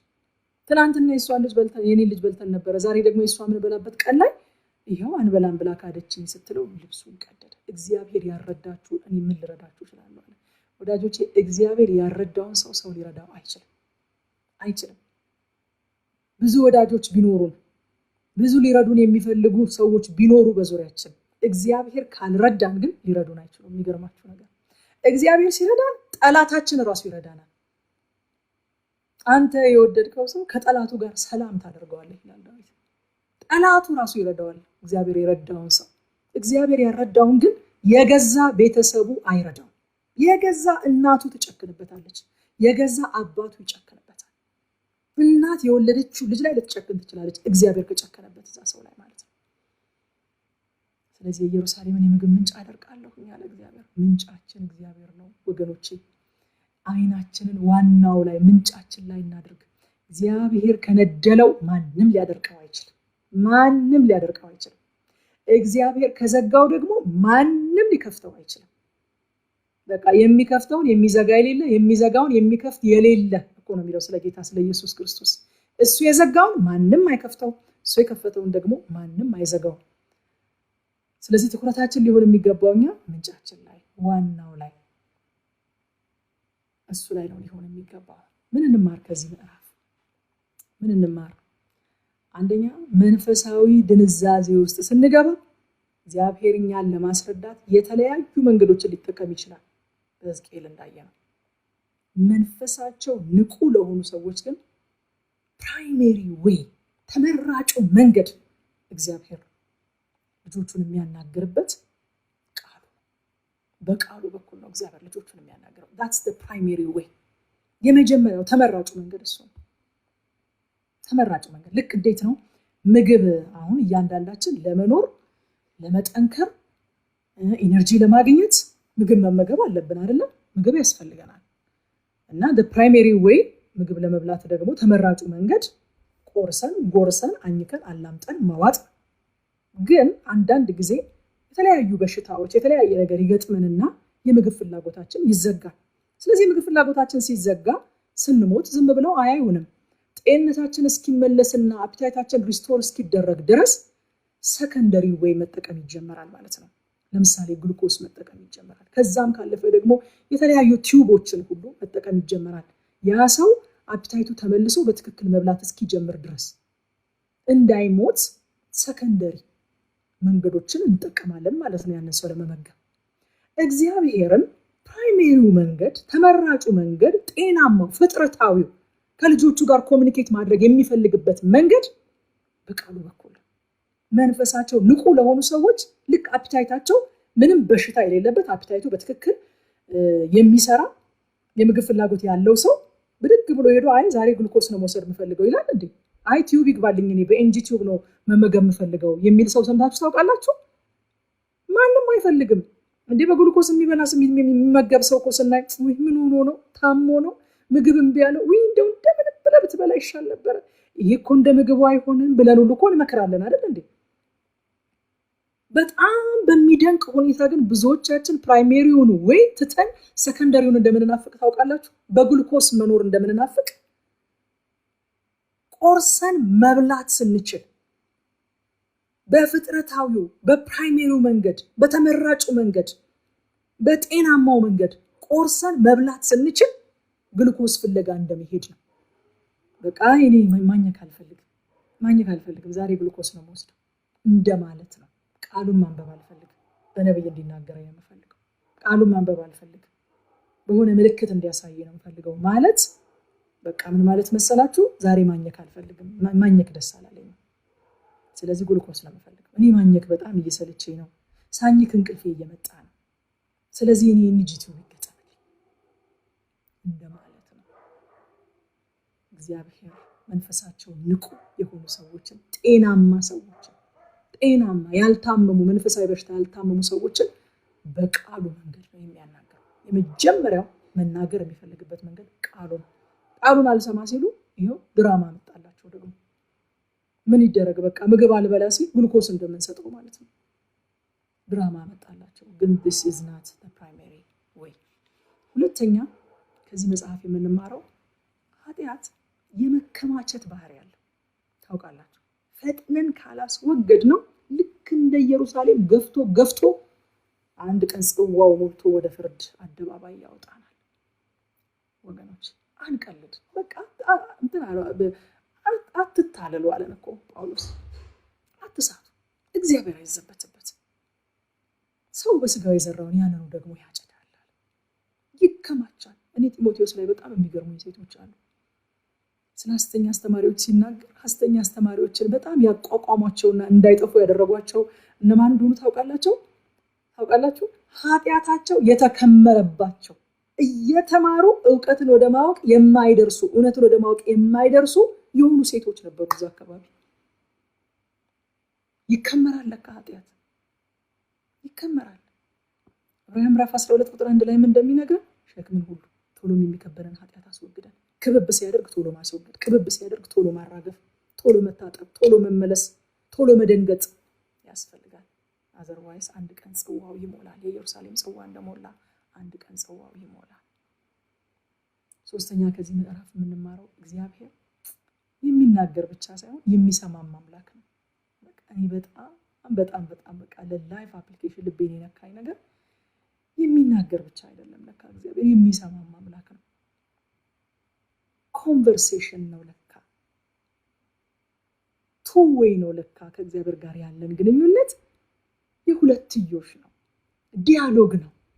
እሱ ብቻ ተናግሮ ሰምተን ወጥተን እንደው ቢጨንቀንም ቢከብደንም ባይገባንም ዝም ብለን በቃ እየተጨነቅን የሆነ አጎብጠን የምንወጣበት አይደለም። ከእግዚአብሔር ጋር ያለን ግንኙነት እንዴ ጌታው ያልገባኝ እንዴ ጌታው ይሄኛው በጣም ከብዶኛል የምንለው ደግሞ የተባለውን ነገር ጀስት ለማለት ብቻ ሳይሆን የምንለው የሚናገር ብቻ ሳይሆን የሚሰማ አምላክ ነው። ሃሌሉያ ስሙ የተባረከ ይሁን። በእውነት የሆነ አቅጣጫን ብቻ የሚያስቀምጥ ኦርደርን ብቻ የሚሰጥ ኢንስትራክሽን ብቻ የሚነግር ሳይሆን የሚሰማ ደግሞ ከኛ ሳይድ ያለውን የሚሰማ አምላክ ነው። አሁን እኛን ሰማን አልሰማን ምን አዲስ ነገር እንነግረዋለን? ፍቅር ነው፣ ሪሌሽንሺፕ ነው፣ የሁለትዮሽ ነው ግንኙነቱ፣ ኮንቨርሴሽን ነው እግዚአብሔር የሚፈልገው። he is after relationship። ስለዚህ የሚሰማ አምላክ ጭምር ነው እግዚአብሔር። የሚናገር አምላክ ብቻ አይደለም። አንዳንዶቻችን እግዚአብሔርን የሚሰማ ብቻ እናደርገዋለን፣ የማይናገር። ጸሎቶቻችን እሱን ነው የሚያሳዩት። በእግዚአብሔር ፊት እንበረከክና እግዚአብሔር ሆይ በቃ ይሄ ሚስ ኢንፎርምድ የሆነኛ ካልነገርነው ብዙ ነገሮች ያመለጡት አምላክ እግዚአብሔር ሆይ እንደዚህ ሆኗል፣ እንደዚህ ሆኗል፣ እንደዚህ ሆኗል፣ እንደዚህ ሆኗል፣ እንደዚህ ሆኗል ብለን እንዘረዝርለትና ከዛ እሱ ሳይናገር ወጥተን እንሄዳለን። ካን ዩ ቢሊቭ ኢት? ሕያው አምላክ እኮ ነው። ሂዝ አ ፐርሰን፣ የሚሰማ የሚናገር። እኔ የምሰማ የምመልስ ነኝ፣ እንደ አሕዛብ አማልክት አይደለሁም ያለውን ጌታ አሁን እኔ ጋር መጣችሁ ማለት ነው። አዚፍ እኔ በድን እንደሆንኩኝ፣ አዚፍ እኔ ሚውት እንደሆንኩኝ፣ ምንም መናገር እንደማልችል ነገር ይኸውልሽ ልጅ እንደዚህ ሆነ፣ እንደዚህ ሆነ፣ እንደዚህ ሆነ ብላችሁ ከዛ ደህና ወይ ብላችሁ ወጣችሁ ብትሄዱ እንዴ ምን ሆነ? ለሕያውነቴ እውቅና አትሰጥም እንዴ? የኔንስ አትሰማኝም እንዴ? ለምን ነገረችኝ ከኔ ምንም መልስ ለማጠብቀው አያስብልም? አንዳንዶቻችን እግዚአብሔር የሚሰማ ብቻ ነው፣ አይናገርም። መንገራችን እኮ ጥሩ ነው። ጌታዊ እንደዚህ ሆነ፣ እንደዚህ ሆነ፣ እንደዚህ ሆነ ማለታችን ጥሩ ነው እኮ። ባልና ሚስት እኮ የተለያየ ውለው ሲመጡ ማታ ማታ አፕዴት ይደራረጋሉ። ዛሬ ቀንሽ እንዴት ነበር? ቀንህ እንዴት ነበር? እንደዚህ ነበር። በቃ it's one of the way አይደለም ኮሙኒኬት የምንደራረግበት ኢንቲሜት የምንሆንበት ከመንገዶቹ አንዱ ስለሆነ በቃ እንነጋገራለን። ነገሩ ቢጠቅምም ባይጠቅምም ማለት ነው። አረ እንትን ጋር የተሰራው ነው፣ እንትን ጋር ያለው መንገድ ፈርሷል፣ እንትን ጋር እንደዚህ ሆኗል። ያን ያክል እኮ ለሜሬጃቸው በጣም አስፈላጊና ጠቃሚ ነገር ሆኖ አይደለም። ግን ኮሙኒኬት ለማድረግ ካላቸው ፍላጎት የተነሳ አፕዴት ይደራረጋሉ። በመንገዳቸው ላይ ያዩትን፣ የጠጡትን ቡና፣ ያለፉበትን መንገድ፣ የተሰራውን አዲስ ህንፃ፣ የሆነውን ነገር፣ ያነበቡትን ዜና በቃ እሱን ሁሉ ይነጋገራሉ። ምክንያቱም በቃ it's about the relationship, it's not about the ይሄ ስለ ኢሹ አይደለም እየተወራ ስላለው ስለ ኢሹ ሳይሆን ዋናው ነገር በቃ የኮሙኒኬሽን ጉዳይ ስለሆነ በቃ የዛኛውንም ይሄኛውንም ጥሩ ነው ለእግዚአብሔር። የሚሰማንን ነገር ሁሉ ያስከፋንንም ያስደሰተንም ሁሉም ነገር መንገድ ለእግዚአብሔር ጥሩ ነው። ግን የሚነገረው ብቻ ሳይሆን የሚሰማ ብቻ ሳይሆን የሚናገርም ስለሆነ ደግሞ እሱ የሚለውን መስማት ያስፈልጋል። ያንዳንዶቻችን ደግሞ የሚናገር ብቻ ነው፣ አይሰማም። በቃ ቃሉን እናነባለን ወይንም ደግሞ እግዚአብሔር በስብከት ሲናገር ወይ በነቢያት ሲናገር እንሰማለን። ከዛ በኋላ ምንም አይነት ከኛ የሚወጣ ቃል የለም፣ አይሰማም። ያንዳንዶቻችን ግን እግዚአብሔር የሚናገር ብቻ ሳይሆን የሚሰማም አምላክ ነው። መጽሐፍ ቅዱስ እግዚአብሔር ሕዝቅኤልን ያዘውና ከበደኝ ሲል ያስተካክልለታል፣ ይሰማዋል። ይናገራል ደግሞ ይሰማል። ስሙ ይባረክ። ወደድኩት እግዚአብሔርን፣ በእውነት የበለጠ ወደድኩት። አራተኛ ከዚህ ምዕራፍ የምንማረው እንግዲህ እንዳየነው what a beautiful shadow ሕዝቅኤል እንደ ጥላ ሆኖ ያሳየን የሁላችንን ኃጢአት የተሸከመውን ኢየሱስ ክርስቶስን በዚህ ምዕራፍ አይተናል። የዓለሙን ሁሉ ኃጢአት በቃ ዮሐንስ ሲያየው፣ ዮሐንስ ወንጌል ምዕራፍ 1 ቁጥር 29 ላይ መጥምቁ ዮሐንስ ሲያየው ይሄ አንድ ግለሰብ አይደለም ማለት ይሄ በናዝሬት ተወልዶ በገሊላ የሚመላለስ አንድ ተራ ግለሰብ አይደለም ማለት ይሄ የዓለምን ሁሉ ኃጢአት የሚሸከም የዓለምን ሁሉ ኃጢአት የሚያስወግድ የእግዚአብሔር በግ ነው አለ። ሕዝቅኤል እሱን ተምሳሌት ሆኖ አሳይቶናል በምዕራፍ 4። ምዕራፍ 5 ላይ ስንመጣ ደግሞ ምዕራፍ 5 በዚች በኢየሩሳሌም በዚች በአመፀኛ ከተማ ላይ የተላለፈውን ቀጣይ ፍርድ ነው የሚያሳየን። አሁን ደግሞ ለሕዝቅኤል የተሰጠው የሚሰራው ድራማ ስክሪፕት ነው እግዚአብሔር በየጊዜው ቢሰጠው። አሁን የተሰጠው ድራማ ደግሞ ጠጉርህንና ጢምህን በመላጨት ትንቢት ንገራቸው ይላል። እኔ በጣም ነው የሚገርመኝ እግዚአብሔር በአገልጋዩ በሕዝቅኤል ላይ እንዴት አይነት ሙሉ መብት እንደነበረው። ሕዝቅኤል ከእግዚአብሔር የሚቆጥበው እግዚአብሔር አይ ይህንንስ አትንካብኝ የሚለው እግዚአብሔር የማይጠቀምበት ምንም አይነት ማንነት የሌለው ሰው እንደሆነ ነው የምናየው። ምንም አይነት ማንነት የለውም። በቃ ምንም የራሱ ህይወት የለውም። የእግዚአብሔር ዕቃ ነው። በቃ ተላጨ ሲለው ይላጫል፣ በግራ ጎን ሲለው በግራ ጎኑ ይተኛል፣ በቀኙ ተኛ ሲለው በቀኙ ይተኛል። እንደዚህ ይለዋል እግዚአብሔር ጠጉርንና ጢምህን ተላጭ ነው። በነገራችን ላይ ለእስራኤል ጠጉርና ጢምን መላጨት ማለት ቀላል ነገር አይደለም። ታስታውሳላችሁ አይደለ? ከኢያሪኮ ማነው ከዳዊት ዘንድ ተልከው የሄዱት መልእክተኞች የሀገሩ ንጉስ ተንኮል አስቦብህ ነው እነዚህን ሰዎች እንዲሰልሉ ነው የላከብህ ተብሎ ሲነገረው ጢማቸውንና ጠጉራቸውን ላጫቸውና ቀሚሳቸውንም ቀዶ አባረራቸው ይላል። ከዛ ወደ ኢየሩሳሌም ከተማ መግባት አልቻሉም። ለአንድ ለእስራኤላዊ ወንድ ጢሙንና ጠጉሩን መላጨት ማለት ቀላል ነገር እንዳይመስላችሁ። አልገቡም። ዳዊት ልብስ ላከላቸው፣ እንዳያፍሩ ልብስ ላከላቸውና ጢማቸውና ጠጉራቸው እስኪያድግ ድረስ ባሉበት ከተማ እንዲቆዩ መልእክት ላከባቸው። ጢማችሁና ጠጉራችሁ ሲያድግ ትገባላችሁ አላቸው። አይላጩም፣ ነውር ነው፣ ቀላል ነገር አይደለም። እግዚአብሔር ግን በሕዝቅኤል ሕይወት ላይ ሙሉ ስልጣን ነው ያለው። በቃ ተላጫ ነው። አሁን እዚህ ጋር የተጻፈ ነበር ያውን በጎራዴ እያሉ ስል ቢላዋ ወስደህ ይላል አዲስ መደበኛ ትርጉም። ውሰድና ጢምህንና ጠጉርህን ተላጭ። ከዛ ሲሶውን 1/3 አቃጥለው፣ 1/3 ደግሞ በሰይፍ ቆራርጠው፣ 1/3 ወስደህ ደግሞ አየር ላይ በትነው። የቀረውን ጥቂቱን እንግዲህ ሙሉ ለሙሉ በቃ ወድሟል ኦልሞስት እኮ። የቀረውን ጥቂቱን ደግሞ ወስደህ በመጎናጸፊያ ቋጥረው ይለዋል። ቋጥረው የመጀመሪያዎቹን 3ቱን ክፍሎች ትርጓሜ፣ የክፍልፋዮቹን ትርጓሜ በቁጥር 12 ላይ እግዚአብሔር ራሱ ይነግረዋል ሕዝቅኤል። እነዚህን 1/3 አቃጥል፣ 1/3 በሰይፍ ቆራርጠው፣ 1/3 በአየር ላይ በትነው ያለው ትርጉሙን ቁጥር 12 ላይ ከሕዝብሽ ሲሶው በቸነፈር ይሞታል፣ በመካከልሽ በራብ ያልቃል። ሌላው ሲሶ ከቅጥርሽ ውጪ በሰይፍ ይወድቃል። በሰይፍ ቆረጠው ያለው ማለት ነው። የቀረው ሲሶ ደግሞ ለነፋስ እበትናለሁ፣ በተመዘዘም ሰይፍ አሳድደዋለሁ። የዚህ ምሳሌ ነው በሕዝቅኤል ጠጉርና ጢም አድርጎ ለሕዝቡ እየተናገረ ያለው እግዚአብሔር ማለት ነው። የቀሩትን ጥቂቶች ደግሞ ሕዝቅኤል በመጎናጸፊያው ቋጥሮ ያስቀራቸው እግዚአብሔር ሁልጊዜም ቅሬታዎች እንደሚኖሩት ሁሉን ፈጽሞ የማይደመስስ የምህረት አምላክ እንደሆነ ማሳያዎች አድርጎ እንደሚያተርፋቸው፣ ቅሬታ እንደሚያደርጋቸው ደግሞ ያሳየናል ማለት ነው። እዛ ከቁጥር 5 እስከ 8 ያለውን ደግሞ ስናይ ኢየሩሳሌም በአሕዛብ መካከል ለምን እንደተቀመጠች እግዚአብሔር ይነግራታል። ወዳጆቼ ኢየሩሳሌም በአሕዛብ መካከል ሲያስቀምጣት እግዚአብሔር በዓላማ ነበር ያስቀምጣት።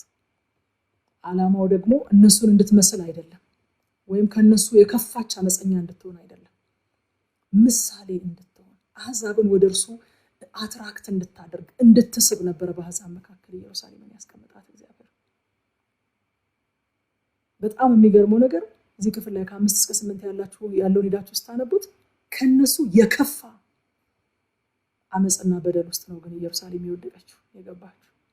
በመካከል የተቀመጠችበት ዓላማ ምሳሌ እንድትሆን፣ እግዚአብሔር የሚፈልገው እንደዚህ ነው የሚለውን ምሳሌ እንድትሆን፣ ሌሎችን አሕዛብ ወደሱ አትራክት እንድታደርግ፣ አሕዛብ ሁሉ በአንተ ይባረካሉ ተብሎ በአብርሃም የተገባውን የተስፋ ቃል እንድትፈጽም፣ ለአሕዛብ በረከት፣ ለአሕዛብ መመለስ ምክንያት እንድትሆን፣ ለአሕዛብ መዳን ምክንያት እንድትሆን ተምሳሌት ሊያደርጋት ፈልጎ እግዚአብሔር በአሕዛብ መካከል ወስዶ ሲያስቀምጣት፣ እሷ ግን ከነሱ የከፋች አመፀኛ ሆነችበት ማለት ነው። በአሕዛብ መካከል ተቀምጣ እንኳንስ ምሳሌ ልትሆን የእነሱን ጣዖት አዶፕት አድርጋ የእነሱን ጣዖት አምልኮ ተምራ ከነሱ የከፋ አመፅ ውስጥ ገባች ማለት ነው። በዙሪያሽ ያሉት አሕዛብ ራሱ እንዳንቺ አላመፁብኝ ማለት ነው። ኢማጂን ጌታ ኢየሱስ ክርስቶስ በማቴዎስ ወንጌል ምዕራፍ 5 ከቁጥር 13 እስከ 16 ደግሞ ስለኛ እንደዚህ ይላል፣ እናንተ የምድር ጨው ናችሁ። አያችሁ ወዳጆቼ፣ የዳንን ቀን ወደ ጌታ ብንሄድ እኮ ለኛ ያነበርኩ የሚሻለው የዳንን ቀን በቃ ልክ እንደዛ በጌታ መስቀል ላይ ከጎኑ ተሰቅሎ እንደነበረው ወንበዴ ዛሬ ማታ እንዳለው በቃ ምን አለበት አሁን እሱ ሰውዬ ደህንነት መማር አላስፈለገው፣ መጠመቅ አላስፈለገው፣ ደቀ መዝሙር ክላስ ብሎ አልተመላለሰም፣ ወንጌል ስርጭት አልወጣህም የሚለው የለም፣ በህይወት ምሳሌ አልሆንክም የሚለው የለም። የዳነ ቀን ሄደ በቃ ዛሬ ማታ ግልግል ነበርኩ። ግን ከዳንን በኋላ እግዚአብሔር እኛን እዚህ ያስቀመጠበት የራሱ ምክንያት አለው። ሐዋርያ ጳውሎስ እንደተናገረው ብሄድ ከክርስቶስ ጋር በሆን ለኔ የተሻለ ነው አለ። ነገር ግን ስለእናንተ ደግሞ በዚህ መሆን አስፈላጊ ነው። ኢየሩሳሌምን በአሕዛብ መካከል ሲያስቀምጣት በዓላማ ነበረ። እኛንም በአሕዛብ መካከል ሲያስቀምጠን እግዚአብሔር በዓላማ ነው። ምን እንድንሆን? እናንተ የምድር ጨው ናችሁ አለ። ጨው ናችሁ ምድር። ጨው አልጫ ቢሆን ግን በምን ይጣፍጣል? ዓላማውን ቢስት በምን ይጣፍጣል? ኔቸሩን ቢስት ሌላውስ ነገር በጨው ይጣፍጣል። ወደ ውጭ ተጥሎ በሰው ከመረገጥ በቀር ወደፊት ለምንም አይጠቅም። ቤት አይሰራ በጨው፣ ዓላማው ማጣፈጥ ነው። እሱ ራሱ አልጫ ከሆነ፣ እሱ ራሱ ጣዕሙን ሉዝ ካደረገ፣ አንዳንድ ጊዜ በተለያየ ምክንያት ሳጠና ስለ ጨው በተለያየ ምክንያት እንትኑ ሉዝ ያደርጋል። ቴስቱን፣ ጣዕም የመስጠቱን ነገር ሉዝ ያደርጋል እና ለምንም ነገር አይጠቅምም። የሚገርማችሁ ነገር ለምንም ቴስቱን ሉዝ ካደረገ በኋላ ወደ ውጭ ተጥሎ በሰው ከመረገጥ በቀር ወደፊት ለምንም አይጠቅምም። እናንተ የዓለም ብርሃን ናችሁ አለ። ደግሞ በተራራ ላይ ያለች ከተማ ልትሰወር አይቻላት። ብርሃን ለራሱ አይደለም የሚያበራው። መብራትን ማብረተው ከእንቅብ በታች አይደለም እንጂ በመቅረዙ ላይ ያኖሩታል፣ በቤት ላሉትም ሁሉ ያበራል ይልና ቁጥር 16 ላይ ለምንድን ነው በአሕዛብ መካከል ያስቀመጥኳችሁ ሲል መልካሙን ስራችሁን አይተው በሰማያት ያለውን አባታችሁን እንዲያከብሩ። ሃሌሉያ! በዓላማ ነው ለካ በመካከል የተቀመጠ። ወዳጆቼ ገዳማዊነትን የማንሰብከው ለዚህ ነው። ብርሃን ተሰብስቦ አንድ ግቢ ቢቀመጥ ምን ይጠቅማል? መብራትን አብርተው ከእንቅብ በታች ቢያስቀምጡት እንደማለት እኮ ነው። የበራልን እግዚአብሔር ብርሃን ያደረገን እግዚአብሔር ጨው ያደረገን በሙሉ ተሰብስበን አንድ ግቢ ውስጥ ብንቀመጥ፣ አንድ መንደር ሰርተን ብንቀመጥ ምን ዋጋ አለው? የጨው ጠቃሚነቱ እኮ አልጫ የሆነ ቦታ ላይ ሲገኝ ያጣፍጠዋል፣ ትርጉም ይሰጠዋል። በህይወታቸው ትርጉም ላጡ ሰዎች ትርጉምን ስንሰጥ፣ ህይወት አልጫ ለሆነችባቸው ሰዎች ጣዕምን ስንሰጥ፣ ህይወት ለጨለመችባቸው ሰዎች ብርሃን ስንሆን the main purpose በቃ። እና መልካሙን ስራችሁን አይተው በሰማይ ያለውን አባታችሁ እንዲያከብሩ ብርሃናችሁ እንዲሁ በሰው ፊት ይብራ። አይገርማችሁ? ደግሞ በጓዳ አይደለም፣ ደግሞ የሆነ ቦታ የሆነ ግቢ የሆነ ቅጥር ግቢ ውስጥ አይደለም፣ በሰው ፊት ይብራ። ኢየሩሳሌም በአሕዛብ ፊት እንድታበራ፣ በአሕዛብ ፊት በአሕዛብ መካከል ሆና ጨው እንድትሆን፣ ብርሃን እንድትሆን፣ አሕዛብን ወደ እግዚአብሔር አትራክት እንድታደርግ፣ ምሳሌ እንድትሆን እግዚአብሔር በመካከል አስቀምጧት ነበረ። ምን አይነት ኪሳራ ነው! ምን አይነት የሚደንቅ ነገር ነው! ከነሱ የከፋ አመጽ ውስጥ ገብታ የነሱን አምልኮ ተመራ ሙሉ ለሙሉ ከታሰበላት ዓላማና እቅድ በተቃራኒ ስትሄድ እናያታለን። ደግሞ ኢየሩሳሌም ወዳጆቼ በመሃል መቀመጥ ብቻ አይደለም የተሰጣት ፕሪቪሌጅ፣ ልዩ እንክብካቤ አግኝታለች ከእግዚአብሔር ዘንድ። እግዚአብሔርን የማወቅ እድል አግኝታለች። that's a special privilege። እግዚአብሔርን የማወቅ እድል አግኝታለች። እድል ደግሞ ሁሉ ጊዜም ከኃላፊነት ጋር ነው የሚመጣው። ፕሪቪሌጅ ሁሉ ጊዜም ከኃላፊነት ጋር ነው የሚመጣው። ኢየሩሳሌም በጣም ፕሪቪሌጅድ ናት። እግዚአብሔርን የማወቅ ፕሪቪሌጅ አግኝታለች። ከእግዚአብሔር ዘንድ ልዩ እንክብካቤ፣ ልዩ ጥበቃ፣ ልዩ አቅርቦት፣ ልዩ ባርኮት የማግኘት ፕሪቪሌጅ አግኝታለች። ይሄ ፕሪቪሌጅ ግን ይሄ እድል ግን ኃላፊነትን አብሮ ሰጥቷታል። ኃላፊነትን አብሮ ነው የሚሰጠው። አሕዛብ የሌላቸው ነገር አላት ኢየሩሳሌም። ቤተ መቅደሱ የሷ ነው፣ ህጉ የሷ ነው፣ ነቢያት የሷ ናቸው፣ ኪዳን የሷ ነው። እነዚህ ሁሉ ፕሪቪሌጆች አግኝታለች። እነዚህ ሁሉ እድሎች ግን ከኋላቸው ኃላፊነትን ይዘዋል። በመካከል ያስቀመጥኳችሁ እኮ ይህን ሁሉ ነገር ያደረኩላችሁ፣ ይህን ሁሉ ፕሪቪሌጅ የሰጠኋችሁ with responsibility ነበረ፣ ከኃላፊነት ጋር ነበረ። ምሳሌ እንድትሆኑ፣ አሕዛብን ወደ እኔ እንድትስቡ፣ አሕዛብ በእናንተ ምክንያት እንዲባረኩ እንዲድኑ ነበረ ይላችኋል እግዚአብሔር። ብዙ ተሰጥቷታል ኢየሩሳሌም። ሉቃስ ወንጌል ምዕራፍ 12 ቁጥር 45 ላይ እንደዚህ የሚል አለ። ያላወቀ ግን ይላል። ስለ ሁለት ባሮች እያመሳከረ ነው የሚናገረው ጌታ። የጌታውን ፈቃድ የሚያውቅና የጌታውን ፈቃድ የማያውቅ። ያላወቀ የጌታውን ፈቃድ ያላወቀ ግን መገረፍ የሚገባውን ያደረገ ጥቂት ይገረፋል። ብዙም ከተሰጠው ሰው ብዙ ከርሱ ይፈለግበታል፣ ብዙ አደራም ከተሰጠው ከርሱ አብዝተው ይሹበታል ይላል። ያወቀውስ አብዝቶ ይገረፋል ይላል። ብዙ ይሹበታል። ከኢየሩሳሌም እግዚአብሔር ብዙ የሚጠይቀው ብዙ ስለሰጣት ነው። ለአሕዛብ ያላደረገውን ነገር አድርጎላታል። ብዙ ከተሰጠው ብዙ ይጠበቃል። ብዙ ይጠበቃል ወዳጆች። ማቴዎስ ወንጌል ምዕራፍ 11 ላይ ይሄንኑ ጌታ የተናገረው ምሳሌ ይሄንኑ ሐሳብ ያጸናልናል። ምዕራፍ 11 ቁጥር 20 እስከ 24 ድረስ። በዚያን ጊዜ የሚበዙ ተአምራት የተደረገባቸውን ከተማዎች ንስሐ ስላልገቡ ይነቅፋቸው ጀመረ ይላል። አይገርማችሁ? ብዙ ተአምር ሲደረግባቸው ለካ ንስሐ ይጠበቅባቸዋል። ወገኖቼ እግዚአብሔር ብዙ ነገር ካደረገላችሁ ብዙ ነገር ይጠብቅባችኋል። በእውነት እግዚአብሔር ከአሕዛብ አልጠበቀም ከኢየሩሳሌም የጠበቀውን ነገር። የሚበዙ ተአምራት የተደረገባቸው ከተማዎች ንስሐ ስላልገቡ ሊነቅፋቸው ጀመረ። እንዲህም አለ፣ ወዮልሽ ኮራዚ፣ ወዮልሽ ቤተሳይዳ፣ በእናንተ የተደረገው ተአምራት በጢሮስና በሲዶና ተደርጎ ቢሆን ማቅ ለብሰው አመድም ነስንሰው ከብዙ ጊዜ በፊት ንስሐ በገቡ ነበር። ነገር ግን እላችኋለሁ በፍርድ ቀን ከእናንተ ይልቅ ለጢሮስና ለሲዶና ይቀልላቸዋል። አንቺም ቅፍርናሆም እስከ ሰማይ ከፍ አልሽን? ወደ ሲኦል ትወርጃለሽ። በአንቺ የተደረገው ተአምራት በሰዶም ተደርጎ ቢሆን እስከ ዛሬ በኖረች ነበርና፣ ነገር ግን እላችኋለሁ በፍርድ ቀን ከአንቺም ይልቅ ለሰዶም ሀገር ይቀልላታል ይላል።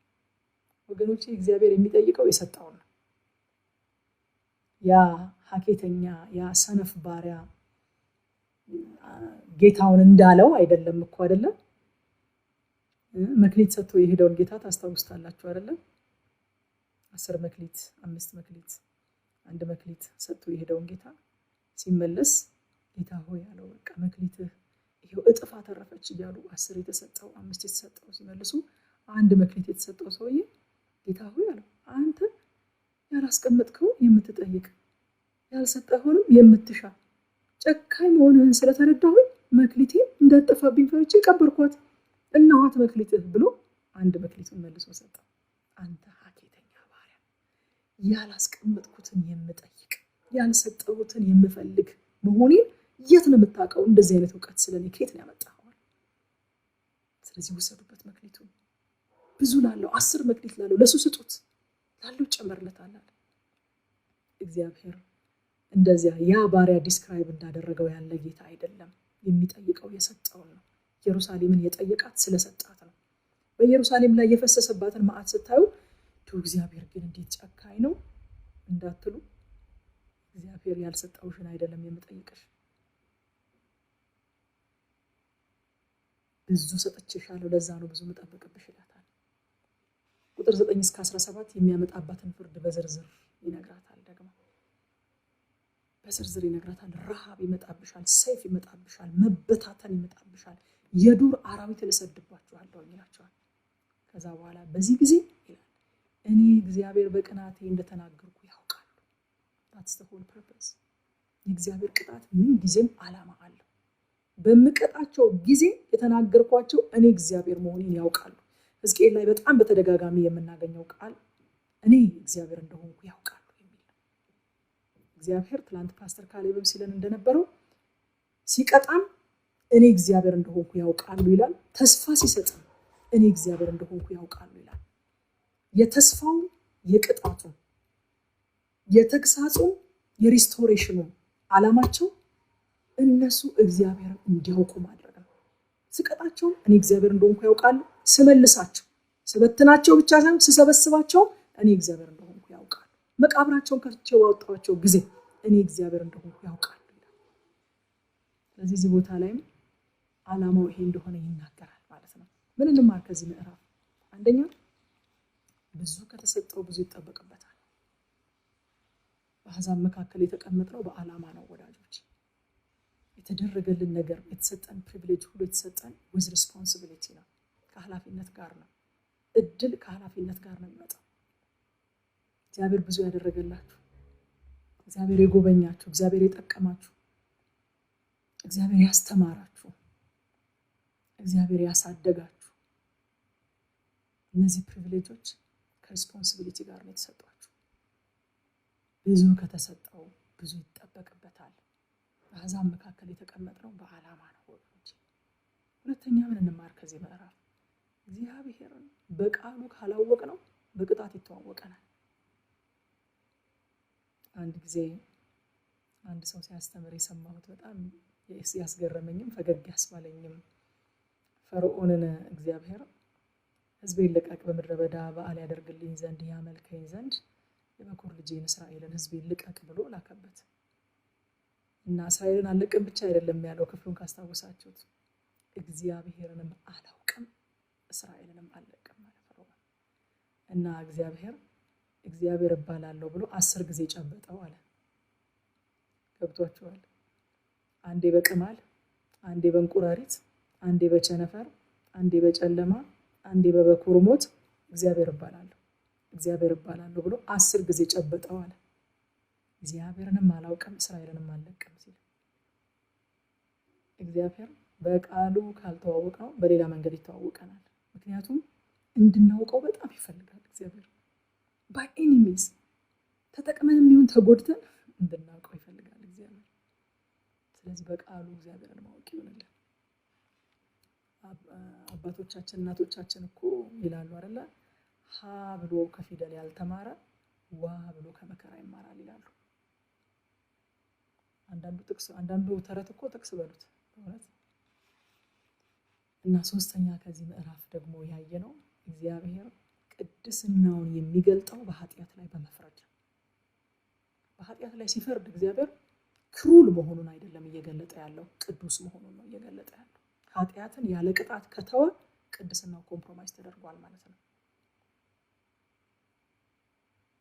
ስለዚህ ቅድስናውን የሚገልጠው በኃጢአት ላይ በመፍረድ ነው ማለት ነው። አራተኛ በእግዚአብሔር ተግሳጽ፣ በእግዚአብሔር ቅጣት ስናጉረመርም ስናማርር ከቅጣቱ ዓላማ ጋር እንዳንተላለፍ እንጠንቀቅ። ዓላማው ምንድነው? እግዚአብሔርን ማወቅ፣ ወደ እግዚአብሔር መመለስ ነው ዓላማው። እና በጣም ትኩረታችንን የቅጣቱ ዲቴይል ላይ የተግሳጹ ዲቴይል ላይ አድርገን ዋናውን ቢግ ፒክቸሩን ሚስ እንዳናደርግ እንጠንቀቅ። እግዚአብሔር ይርዳል። ምዕራፍ 6 ላይ ስመጣ ምዕራፍ 6 እንግዲህ በጣዖት አምልኮና በማምለኪያ ስፍራዎች ላይ የተላለፈን ፍርድ ነው የምናገኘው። እግዚአብሔር በመልክዓ ምድሩ ላይ ፍርድ ያስተላልፋል። ከቁጥር 1 እስከ 7 ድረስ በእስራኤል ተራሮች ላይ የተነገረ ፍርድን እናገኛለን። ትንቢት ተናገር ይለዋል። አይገርማችሁም? እንደው የሕዝቅኤል ሕይወት እኮ በጣም የሚያስደንቅ በእውነት። ኤርሚያስ አልቃሻው ነብይ ይባላል። ኤርሚያስ በጣም ብዙ መከራን የተቀበለ ነብይ ይባላል። ሕዝቅኤል ደግሞ እንደው በቃ በሰው ቋንቋ እንናገር ቢባል አንድ አውትሳይደር ሆነን ብናየው እግዚአብሔር የተጫወተበት ሰው ማለት እንችላለን። በእውነት በሰው ቋንቋ ማለት ነው። ለተራራ ትንቢት ተናገር ይለዋል። እናንተ ለኮረብቶች፣ ለገደላ ገደሎች፣ ለሸለቆች ትንቢት ተናገር ይለዋል እግዚአብሔር። ለምን? እነዚህ ስፍራዎች በጣዖታት፣ በአሕዛብ መሰዊያ፣ በሐሰተኛ አምልኮ ተሞልተው ነበር። ሂድ ትንቢት ተናገርባቸው ይለዋል። ሂድ ተናገር። ለሚሰማ ሰው እንኳን ተናገሩ ስንባል እኮ እኛ ሄስቴት እናደርጋለን። እሺ የምትጽፉ ሰዎች ፖስት በማድረግ ጽሁፎችን አግዙኝ፣ ፖይንቶችን ስሰጥ በጣም ወደኋላ ላግ እንዳላደርግ። ሁለተኛው እግዚአብሔርን በቃሉ ካላወቅ ነው በቅጣት ይተዋወቀናል የሚል ነው የተናገርኩት። እና ለተራሮችና ለኮረብቶች፣ ለገደላ ገደሎች፣ ለሸለቆች ትንቢት ተናገር ይለዋል። ምን ብዬ ልናገር? መሰዊያዎች ይፈራርሳሉ፣ ጣዖታት ይሰባበራሉ፣ አምላኪዎቻቸው ደግሞ በጣዖታቸው ፊት ታርደው ይወድቃሉ ብለህ ተናገር ይለዋል። አያችሁ እግዚአብሔር እዚህ ቦታ ላይ ጣዖታት ምንም እንዳልሆኑ የሚታመነውም የሚያምነውም ከንቱ እንደሆነ ሁለቱንም በማዋረድ መግለጥ ፈልጓል። ሁለቱንም አዋርዳቸዋለሁ፣ አማኙንም ታማኙንም። መሰዊያውን አፈርሰዋለሁ፣ ጣዖቱን እሰብረዋለሁ፣ አምላኪዎቻቸው ደግሞ በጣዖቶቻቸው ፊት ታርደው እንዲወድቁ አደርጋለሁ ይላል እግዚአብሔር። ዘዳግም 12 ላይ እግዚአብሔር እስራኤላውያንን የአሕዛብን ጣዖታት እንዲሰባብሩ፣ መሰዊያቸውን እንዲያፈርሱ፣ አምልኳቸውን ፈጽመው እንዳይማሩ፣ ከነሱ ጋር እንዳይጋቡ አዟቸው ነበር። እነሱ ምንድነው ያደረጉት? የአሕዛብን አምልኮ ተለማመዱ እና በአሕዛብ ጣዖታት ፊት መስገድ ጀመሩ ማለት ነው። እግዚአብሔር ሕጉን በመተላለፋቸው እቀጣችኋለሁ ይላቸውና ከዛ ምንድነው ጎሉ? እኔ እግዚአብሔር እንደሆንኩ ታውቃላችሁ ይላቸዋል። አሁንም የቅጣቱ ዓላማ ህዝቡ እሱን ወደ ማወቅ እንዲመለስ። ከዛ ከቁጥር 8 እስከ 10 ጥቂቶችን አስቀራለሁ ይላል። አሁንም የቅሬታዎች አምላክ ፈጽሞ ማይደመስስ ከልቡ የማያስጨንቅ ለዘላለም የማይቆጣ ጥቂቶችን አስቀራለሁ ይላል። እነዚህ ጥቂቶች ደግሞ እነዚህ ቅሬታዎች የሚድኑት ከሌላው የተሻለ መልካምነት ተገኝቶባቸው ሳይሆን እግዚአብሔር ዓላማ ስላለው ነው የሚድኑት። እንዳይታበዩ ለምን እንደሚድኑ እግዚአብሔር ይነግራቸዋል። ምንድነው ዓላማው? ቁጥር 9 በቀድሞ ትርጉም ነው ማነበው። በጣም በቃ ልቤን ይነካኛል። ቁጥር 9 መጽሐፍ ቅዱስ ላይ በጣም በቃ አቅልሜበት ራሱ አልረካም። በጣም ይገርመኛል። በቃ ከእናንተ የዳኑት ይላል እነዛ ቅሬታዎቹ ከኔ በራቀው በአመንዝራ ልባቸውና ጣዖቶቻቸውን በተከተሉ በአመንዝራ አይኖቻቸው የተሰበርኩትን እኔን ወደ እነርሱ በተማረኩበት አሕዛብ መካከል ሆነው ያስቡኛል። እርኩሰታቸውን ሁሉ ስላደረጉት ክፋት ራሳቸውን ይጸየፋሉ። በበደላቸው በርኩሰታቸው በአመንዝራ ልባቸው የተሰበርኩትን እኔን። አይገርማችሁም? እኔ ይህንን ቃል ያነበብኩት ቀን ለመጀመሪያ ጊዜ በእውነት በቃ አለቀስኩኝ። እግዚአብሔር ለካ ሰዎች እንደሆነ እንደ ቱል አይደለም የሚያየው፣ እንደሆነ እቃ አይደለም ለካ የሚያየው፣ እንደሆነ ኦብጀክት አይደለም ለካ የሚቆጥረን። ለካ ከኛ ጋር የፍቅር ሪሌሽንሺፕ ነው ያለው። አፍቃሪ ደግሞ ያፈቀረውን ሲያጣ ይጎዳል። this is very natural። እግዚአብሔር እንደዛ ነው የሚላቸው። በኃጢአታችሁና በበደላችሁ እኮ እናንተ ብቻ አይደላችሁ እየተጎዳችሁ ያላችሁ፣ እኔም ተሰብሬያለሁ። አይገርማችሁ? በእናንተ በደል፣ በእናንተ ኃጢአት፣ በእናንተ በመከዳቴ ምክንያት፣ በአመንዝራ ልባችሁ ጣዖታችሁን በመከተላችሁ በአመንዝራ አይኖቻችሁ ምክንያት የተሰበርኩትን እኔ የተጎዳሁትን ያዘንኩትን he is after love, he is after relationship። እግዚአብሔር የፍቅር አምላክ ነው፣ የሪሌሽንሺፕ አምላክ ነው። ሄዱ እነሱ ሄዱ ቀሩ ምን ይጎዳኛል ምን ይጎልብኛል የሚል አምላክ አይደለም። አይገርማችሁ? እየቀጣቸው እኮ ነው፣ አስቆጥተውታል እኮ። በኃጢአታቸው ምክንያት እኮ ፍርዳቸውን እየተቀበሉ ነው። ግን እናንተ ብቻ እንዳይመስላችሁ የተጎዳችሁት፣ እኔም ተሰብሬያለሁ። ሰው ሀገር ላይ ሆናችሁ በእናንተ በደል ምክንያት በእናንተ በመከዳቴ ምክንያት የተሰበርኩትን እኔን ታስቡኛላችሁ። እኔን ያስባሉ። ከዛ ኃጢአታቸውን ይጸየፋሉ፣ ከልባቸው ይጸጸታሉ፣ ንስሐ ይገባሉ ይላል እግዚአብሔር። ሃሌሉያ። ማዘናቸውን አይደለም የሚፈልገው፣ አዝነው መመለሳቸውን ነው የሚፈልገው እግዚአብሔር። እሱን እያሰቡ ማዘናቸውን ብቻ አይደለም፣ እሱን እያሰቡ አዝነው በንስሐ መመለሳቸውን ነው የሚፈልገው እግዚአብሔር። ሁለተኛ ቆሮንቶስ ምዕራፍ 7 ቁጥር 10 ላይ ሐዋርያ ጳውሎስ እንደዚህ ያለ እንደ እግዚአብሔር ፈቃድ የሆነ ሐዘን። ዋው! ብዙ ጊዜ እኮ ወዳጆቼ እኛ ደስታ፣ ሳቅ፣ ፌሽታ ብቻ ነው እንደ እግዚአብሔር የእግዚአብሔር ፈቃድ የሚመስለን። ለካ እንደ እግዚአብሔር ፈቃድ የሆነ ሐዘን አለ። እንዲያዝኑ ፈልጋለሁ አለ። እዛ ማሳደዳቸው ሀገር መበተናቸው ሀገር ሆነው እኔን እያሰቡ እንዲያዝኑ ፈልጋለሁ። ለምን? ከዛ በኋላ ይመለሳሉ። እንደኔ ፈቃድ ነው የሚያዝኑት። እና ሐዋርያ ጳውሎስ እንደ እግዚአብሔር ፈቃድ የሆነ ሐዘን አለ ጸጸት የሌለበትን ወደ መዳንም የሚያደርሰው ንስሐ ያደርጋልና። የዓለም ሐዘን ግን ሞትን ያመጣል አለ። እግዚአብሔር ሕዝቡን የሚቀጣው ለማስከፈል አይደለም።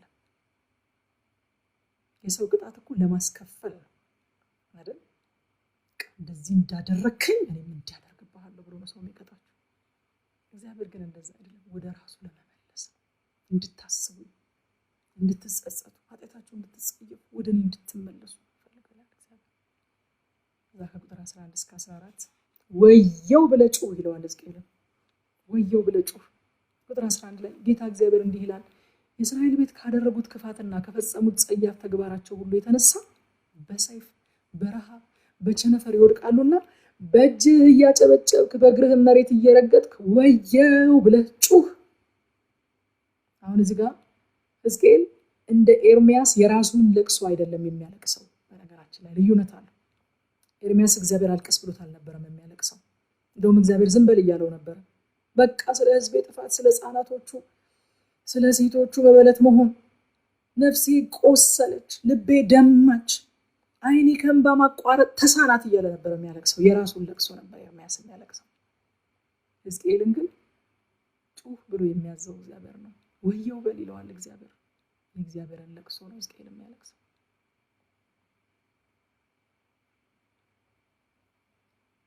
ወየው ብለህ ጩህ ወገኖቼ። እግዚአብሔር በሕዝቡ ላይ ቸነፈርን፣ ሰይፍን፣ የዱር አራዊትን ስለጠራ ሕዝቅኤልን ምን በል ይለዋል? ወየው ብለህ ጩህ ይለዋል።